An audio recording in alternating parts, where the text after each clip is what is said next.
Energy policy is an acute policy issue in every country. This is because energy is necessary to run an economy. Without energy, there's nothing. There's no light, the trucks can't move, businesses cannot get enough energy in order to operate, and therefore energy cost is a part of cost of doing business. It's a part of any economic operation.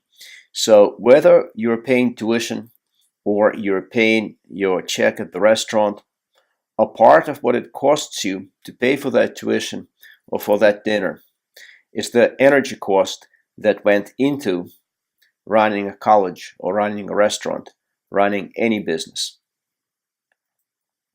There are different ways to get energy. The most important as of the end of the second decade of the 21st century remains fossil fuels. Without fossil fuels, no major economy can operate.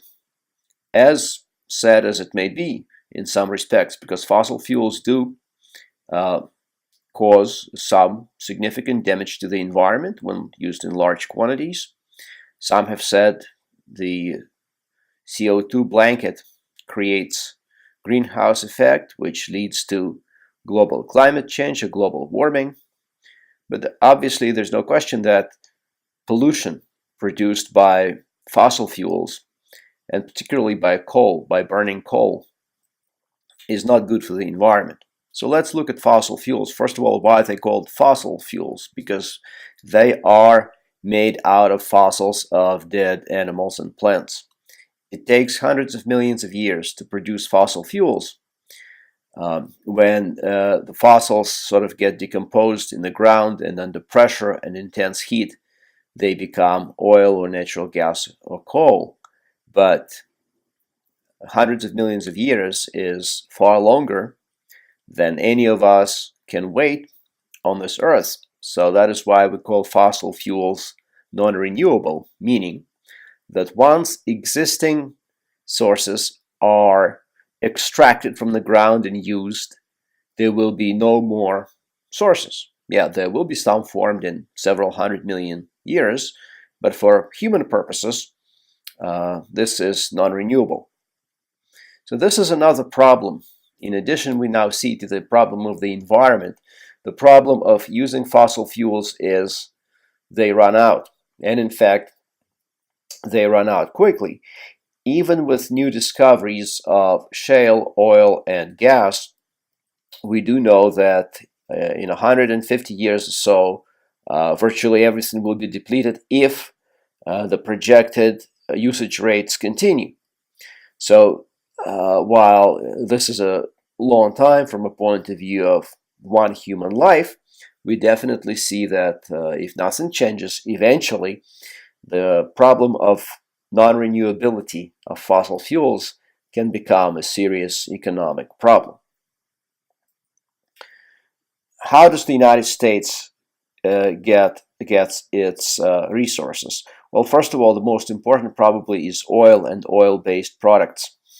Without oil, cars cannot run, even though the oil can be substituted for by let's say ethanol, which is alcohol-based fuel, but certainly big rigs cannot currently run on ethanol. Oil is the most important one, followed in importance in the United States, natural gas. But in some countries like China, coal. Without coal, China could not exist. It has fairly large deposits of coal, and it is so energy hungry because it's a large country which is developing economically at a very rapid pace. It needs to burn a lot of coal. So the United States produces most of the oil that it uses, but it imports 27% from other countries. That's data as of 2014. There's actually been a significant drop in the percentage of oil that the United States imports. In 2004, the United States imported approximately 60% of the oil it consumed, and so 10 years later it would be importing less than half that percentage. So why has this happened? Because of significant new discoveries of shale oil, which is oil that is located deep underground under hardened shale rock, and that oil is being obtained by fracking or hydraulic fracturing, where water that is laced with chemicals is pumped deep into rock under pressure. The rock is fractured, and oil or natural gas bubbles up to the surface. And horizontal drilling has also been a technique that contributed to the extraction of shale oil, whereby you can send a drill down in a spot that is softer than the shale rock underneath which that oil is immediately located, and then you can drill horizontally. So if you use a sideways drilling technique like this, you can get more oil than you otherwise could from hardened rock that covers the immediate area where deep oil deposits are located. So in terms of the oil that the United States does need to import, most of it does not come from the Middle East. The United States imports more oil from Canada than from any other country. In fact, the United States imports approximately as much oil from Canada as it does from all of the Middle East. Now, in addition to fossil fuels, there are renewable sources of energy: sun, wind, geothermal, and hydro. And of these, hydroelectric energy is the most important one so far. If you live in Nevada, you certainly know about the Hoover Dam. And in fact, there are many hydroelectric power plants in the United States. Currently, approximately 11% of energy production in the United States comes from renewable sources, and hydroelectric accounts for approximately half. So approximately 6% comes just from this one renewable source of energy, and the other 5 to 6% comes from sun, wind, geothermal combined.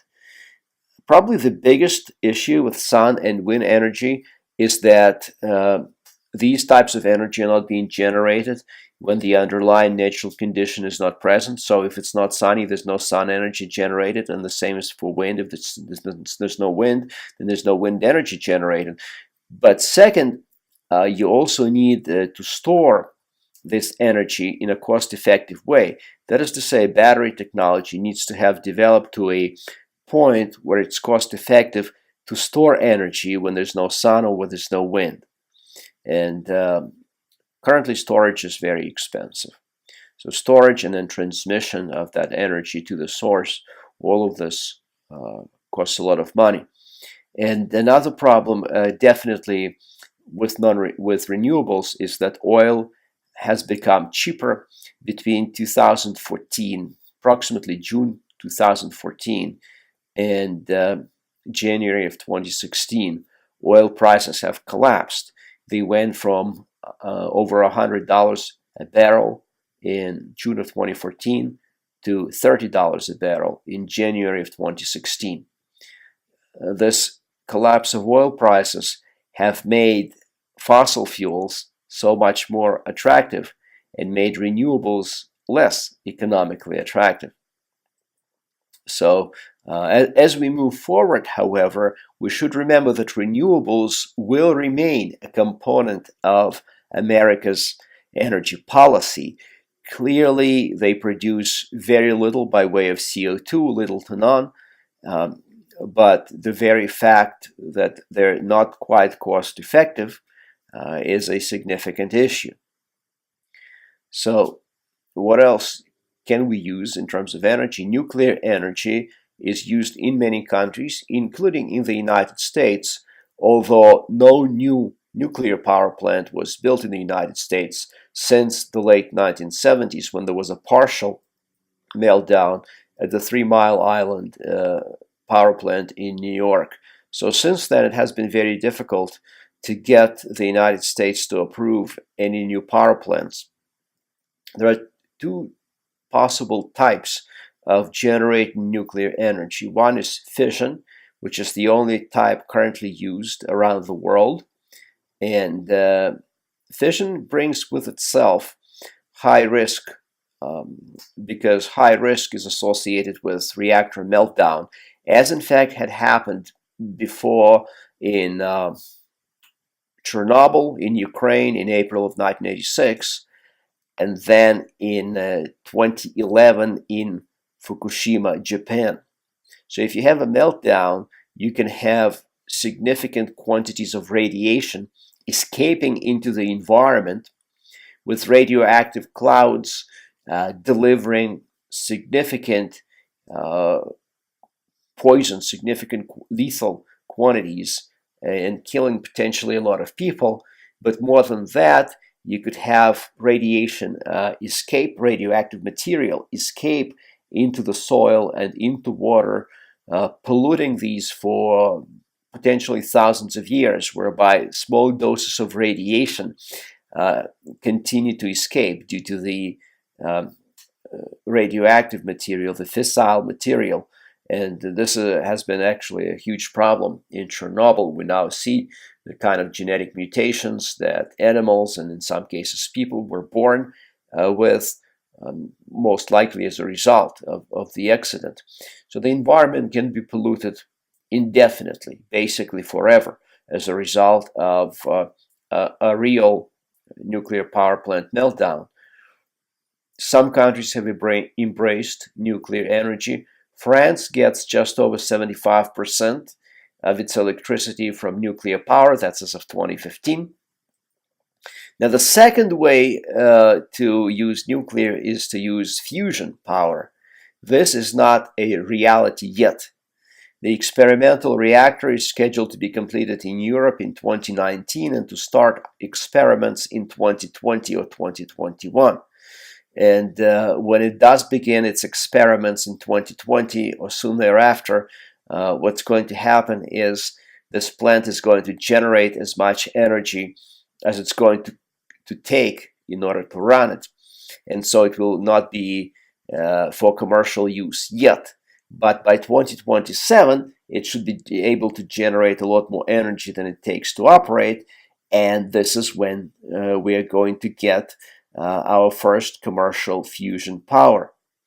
So if the experiments are successful, then it could become widespread. Fusion power could become widespread in the 2040s. Now, fusion power based not on decay of material, of fissile material, but rather on atoms fusing or coming together. And this generates thousands of times more energy than in a fission reaction. Just as with nuclear bombs, there are atomic bombs and fission bombs, uranium and plutonium bombs, such as the ones dropped on Japan at the end of World War II, and fusion bombs that are much more modern and thousands of times more powerful. And fusion bombs rely as their main explosion the fusion reaction. And of course, you can actually observe fusion reaction in nature if you look at the sun. Don't look at it directly. You could damage your eyes. But the sun is a natural fusion reactor. It takes helium atoms and it smashes them together, it takes hydrogen atoms, smashes them together, but produces helium as a result. So fusion is extremely powerful. It is the most powerful source of energy that we can theoretically think of today for practical use. And if everything goes well, and we do get commercial use of fusion power, this could solve all of our energy problems, potentially making energy virtually free, lower than the cost of water today. And if this were to happen, who knows what kind of advances we can make as a civilization. Certainly an exciting time if we can get this to work. But for now, we continue to rely on basically fossil fuels. That's our primary source. And the price that we pay, of course, is pollution.